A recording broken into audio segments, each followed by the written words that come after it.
All right. So I'm speaking on the expectations and experiences of Australian online sperm donors who have early contact with recipient parents and donor-conceived children. And by early contact, I mean under the age of 18. So I'd like to acknowledge my co-author, Professor Fiona Kelly, who's my PhD supervisor, and she's the Dean of La Trobe Law School.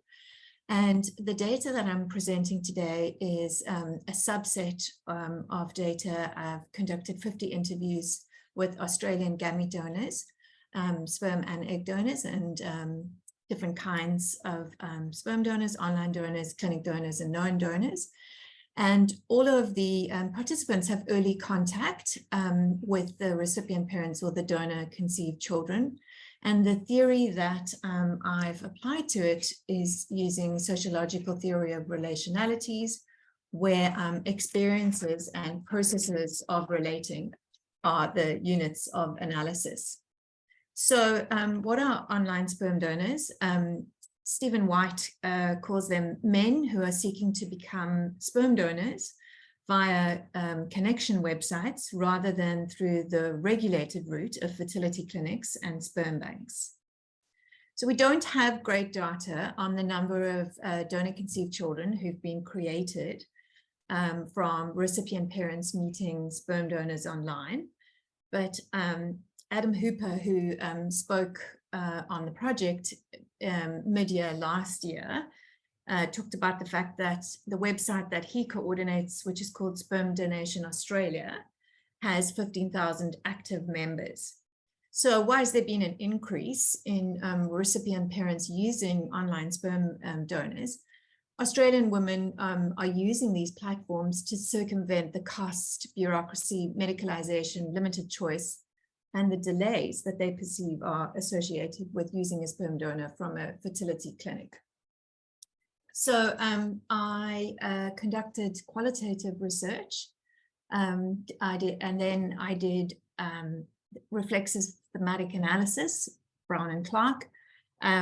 So I put recruitment, I wrote to the chat coordinator, the online coordinator on various online platforms, Sperm Donation Australia, Pride Angel, and Rainbow Families, and I asked them to contact me if they wanted to participate in the study. So only 6 online sperm donors were interviewed, 4 donated online and 2 donated online and via fertility clinic. And then the one asked for the online part of the interview to be redacted. Very small sample size, so it's not representative, and it runs the risk that people had a very good experience or a very bad experience self-selected to be interviewed. And all of the studies with online sperm donors, Bergen and Delacroix's work and Lavoie's work, they're all equally small. And Lavoie thinks that's because the online sperm donors feel that they're going to be judged, and so they don't want that.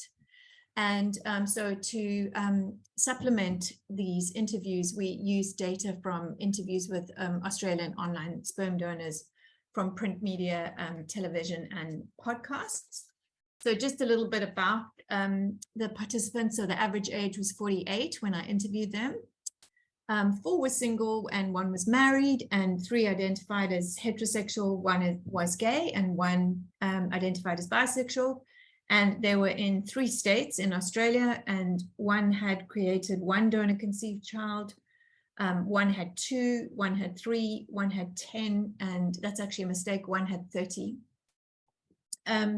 So motivation for sperm donors generally, not just online, but also people who donated clinics and who known, it's altruism. They have a desire for procreation or genetic fatherhood. And a lot of them talk about the fact that if there's a pregnancy, it's a proxy for the assessment of their virility.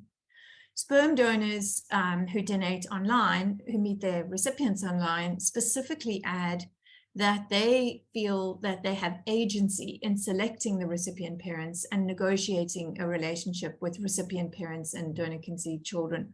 Whereas if you donate at a clinic, the recipient parent chooses the donor but the person hasn't been met. So they'll have a donor code rather than using the donor's name. And then the donor might only get to meet them later when the child is over the age of 18, unless they live in Victoria, where early contact is practiced, and they could apply to the VATA registers to meet the person. But nevertheless, they wouldn't, recipient parent and the donor wouldn't meet prior to conception taking place, as tends to happen with online sperm donors meeting recipient parents. So the results are that there are discrepancies for some donors between the expectations that the donors had as compared with their actual experience. And that's around their understanding about the role and their relationship with the recipient parents and the donor conceived children, and the responsibility towards the donor conceived children. So in the first scenario, we have Pete. He is a single gay man. He works in communications, and he donated to a lesbian couple and has 2 donor conceived children. And after he read their post and he met up with them and they discussed it, he realized he wanted to actually be a co-parent rather than a donor. And this actually aligned with what the recipient parents said that they would prefer. So Pete says, when we sat down and we worked out the plans and the amount of involvement I'd have in raising the kids, then it became clear that both women wanted their children to have a father figure. And so that worked out really well at the time of the interview. And in the second scenario, we had Craig, who is a heterosexual married man who had 1 child through egg donation. So an egg donor donated to Craig's partner, and then they wanted to give back to the community, and Craig wanted to create more donor siblings for his child to emulate that close relationship his family had with the donor egg family, the egg donor's family. But at the time of the interview, Craig felt that he wasn't as close to his recipient parents and donor conceived children as he was to the egg donor. But he said maybe it's because the children were under 5, and that they might still grow closer in time. So in the third scenario, we have Ben. He was single and heterosexual. He had no children of his own, and he worked in the welfare sector. And he donated to a lesbian couple. So he assumed that they would be receptive to him playing a significant role in the donor conceived children's life. He says, I was hoping for a broader community style of parenting. The couple had a long profile that emphasized the importance of bringing the baby up in a healthy environment. They seemed quite progressive.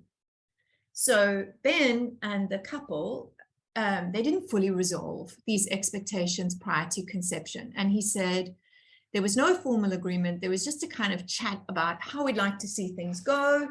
There was no real detail other than if the child wants to know me, it can. And Ben his expectations changed when he learned that the recipient parent became pregnant. He said, it changed for me when she was pregnant, because I instantly felt a really strong feeling towards the donor conceived child. So Ben then met up with the recipient parents to discuss having a more significant role in the donor conceived child's life. He says, I made the point that I am connected to that child. I am the biological father. And the word father freaked them out, and they got up and they walked out. And the one recipient parent said to him, you're nothing but the donor. And Ben said, I get really offended when people call me the donor. I call myself father. I refer to the DC child as my child. So he felt really aggrieved at not having met the child.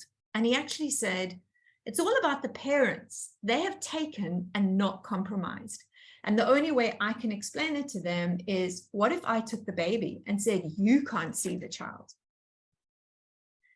And then in a similar scenario, you have Art. He's single, identifies as bisexual, and he has 10 donor conceived children. And he also experienced a change in his expectations, not when one of the recipients became pregnant, but when the donor conceived child became a tween. So it says that the age of the donor conceived child made him reconsider his role as a donor, and he decided to enroll in a professional development course to make him a better father. And he said, to be a dad, it's a demonstration of commitment. I've been a bit of a distant dad. I've deferred mostly to the recipient parents about what they wanted. Now the kids are edging into their tweens. I'm going to start to ask them a little bit more. What do you want? And to the extent that I can provide, then I will. And I asked Art, how was he going to negotiate this with the recipient parents? And he said his duty was to the kids to make sure that he was not coming across as a distant dad. And so he didn't see that as a duty to the recipient parents. And in the fourth scenario, we have Nate. He was a donor who donated at the clinics, and then he started donating online. So he's single, heterosexual, and he had 30 donor-conceived children. He did have one child of his own, but he said he's estranged from that child. And so he had to actually break off contact with 2 of the donor-conceived children due to a conflict he came into with the recipient parents. So he said, one of the women became like obsessed with me. She was like just writing me love letters, declaring that she can't go on in life without me. And now they've split up. Well, they're both blaming me now. I encouraged it a bit. The way I see it is, it's just me being an individual. I'm not married to anyone. So Nate was then told that he couldn't see the family anymore, including the donor-conceived children, but he ignored the wishes of the recipient parents because he attempted to maintain contact with his donor-conceived children. He said, I've got the phone number of one of the kids. So all of my communication now is just sending text messages. I just said to him, just because they, the recipient mums, are angry with me, I said, don't judge me by what other people are saying.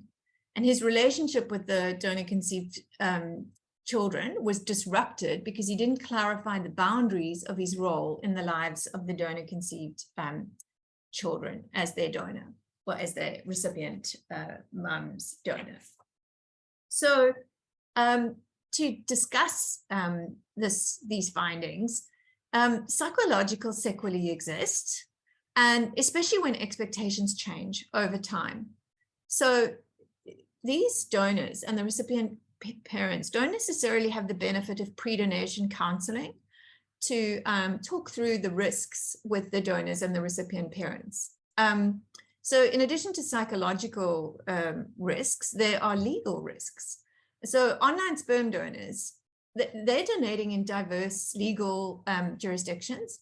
So they could find out that they're liable as legal fathers, depending on the type of the way in which they donated, or they might have rights as legal fathers, which the recipient parents might not actually realize.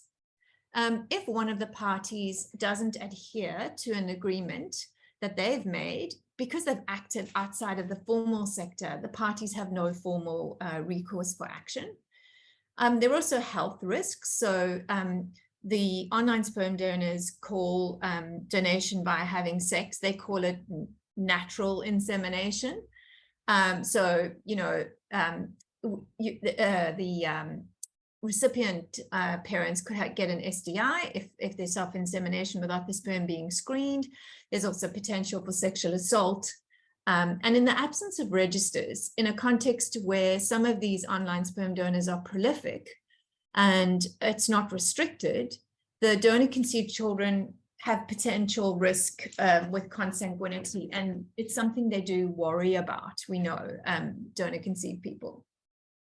So Hooper claimed on the project mid last year, he said, there've been no, he said, we've started the group in 2015, it's 2022, and we're yet to see headlines about this going wrong. But things, you know, one could argue things have gone wrong. A woman reported to VATA that she was assaulted by a man who offered to donate informally, and that was reported.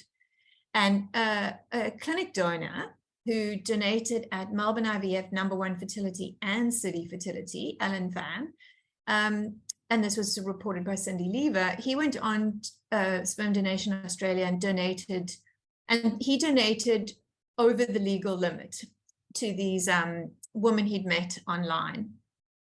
So he said he originally only intended to donate to 9 women, but then he couldn't say no when they asked him.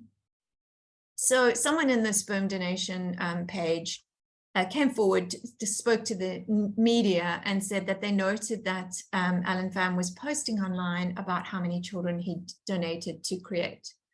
Now, once a treating clinic knows that one of their donors has donated to more than 10 families, even if they've got recipient parents who've formed embryos with with that donor sperm, and they haven't yet got any children, they can't carry on and use those frozen embryos, even though they've paid for them. And so that's a very difficult situation for those women. So Hooper argues that clinic donation is not in the best interests of the donor-conceived children, and that online donation offers a preferable solution because there can be a relationship that's formed with the donor and with the recipient parent and the donor-conceived children. But he doesn't appear very concerned about restricting donor children family numbers, the limits. So in an interview with an American sperm donor, Tyree Kelly, on Hooper's podcast, Sperm Donation World, he said, "I really don't see it as a bad thing." And he's talking about having up to 50 donor siblings, if they're all accounted for and they're all on a social media group. So Hooper doesn't believe that online sperm donors need to limit their offspring in cases where the donor facilitates this contact with the recipient parents and the donor offspring. In an article by Cindy Lever, she said, Mr. Hooper said Mr. Pham, that's Alan Pham, who I explained it, donated at clinics and also donated online. Mr. Hooper said Mr. Pham has a system in place where all mothers knew of each other and all the children could meet from a young age. He said, from a psychological standpoint, Pham's recipients and any resulting children will be far better off than the current clinic system in place for those who are conceived using sperm from a clinic. So online donors do include members of donors who donated at a clinic, but are also members of online groups where they can meet recipient parents. So we know that Alan Pham did it because that was reported in the media. Someone who I interviewed, Nate, donated first at a clinic and later online. He estimates he's got 30 donor-conceived children, and he may have exceeded the legal limit. And then on Sperm Donation World, Hooper interviews John Lindsay Major. He's mentions that after having his 4 children, he donated to a clinic. And he said he tried to donate again through a clinic, but he was turned away because of his age and because of having too many children. But he went on to have 20 donor-conceived children at the time that he was interviewed. And so these are just 3 examples. So we know that there's the possibility that this can occur more frequently. Now, Hooper and others argue that in situations where Australian clinics import sperm from the US, where a recipient parent and a donor-conceived children might not find out about the identity of the sperm donor until the donor-conceived child is 18, that there's actually poor protection in place from Australian clinics that do import from the US in terms of limits of donor-conceived children. So in 2012, there was a story in the media about Australian single mother by choice, Gail Pascoe. She went to a clinic in Canberra that imports sperm from the US. That was the Zytec clinic. And she searched for any half-siblings on the donor sibling registry. Now, that's a worldwide online platform. It's based in the US, but the membership is worldwide. And people who've used an American donors and recipient parents and donor-conceived children go on there to try and find donor siblings. She had thought that in Australia, the clinic she used would limit the limit to 10 families in Australia. She thought that was a worldwide limit. And so when she went on this sibling registry and she found out that her donor-conceived child had at the time 53 donor siblings, she was really upset about that. And in fact, Hooper interviews Gail Pascoe on his podcast, Sperm Donation World. And so the feeling is that it's better to use an online sperm donor, Hooper's saying, where they know they can introduce the recipient parents and the donor-conceived children, than it is to use a clinic donor where the sperm's been imported from Australia. But I guess that there's an assumption that the relationship between the recipient parents and the online sperm donor will be maintained. Things will carry on going well. Whereas, if the relationship has deteriorated and there's a sort of contact broken off, that's not necessarily the case. Hooper argues that it's in the best interest of donor-conceived children if the sperm donors meet the recipients and get to know them. He has said, you don't want a child of your own making to come to you at 18 and say, I had a shitty childhood. Why did you donate to someone you don't know? We need to consider what the thoughts of donor-conceived people are about whether online donation is in the best interests of the child. So just as one example, donor-conceived person Sarah Dingle has said, the best interests of the child must be primary consideration in all actions concerning that child. Making a baby from Facebook fails these tests. The answer is not sperm donation from social media. Because donor-conceived people have advocated for their right to know the identity of the sperm donor, and in a lot of their discussions, they talk about wanting to trace their siblings, and they imply that early contact is preferable. It feels like some people have taken from that narrative and advocated for knowing the identity of the donor and early contact. But donor-conceived people haven't necessarily advocated for having over 10 families conceived with one donor. So in February 2023, the Australia and New Zealand Infertility Counsellor Association, together with the Fertility Society of Australia and New Zealand, called for a national register of sperm donors. So they wrote to the Federal Health Minister and they've requested a parliamentary inquiry into the lack of regulation around online sperm donation and how that is affecting clinic donors. Professor Fiona Kelly, Dean of La Trobe Law School, said, if all the state governments were willing to come together and agree on a uniform law, it could be administered and funded at state level. So currently, we have no federal law around gamete donation. Some states don't have any law and they use NHMRC guidelines, and other states have laws that differ to one another. So there's no federal law and there's not federal cooperation at the moment. So if someone were to donate at one clinic, you can't go online and see if they've reached their legal limit. But how do we manage online donors who may not want to have their numbers capped and be officially registered? I mean, can we rely on them to stick to the legal limits if they're not doing so at the moment? And how does it work? Do we encourage people to report, like, say, for example, to a hotline? If they're online and they see donors talking about the number of donor offspring they've produced, and it seems like legal limits have been exceeded, do we introduce penalties if sperm donors are found to have exceeded the legal limits of donations? So in conclusion, to go back to the questions we asked at the beginning of the presentation, some online donors and recipient parents form relationships where expectations align. Some felt aggrieved when expectations did not eventuate as they'd hoped and they didn't align. Recipient parents and online sperm donors need to consider that expectations and desired roles can change, and further research is required, including from the perspective of recipient parents and donor-conceived children who've been conceived in this way and have had the experience of growing up like this, and so that we can understand how the relationships develop over time. Thank you very much.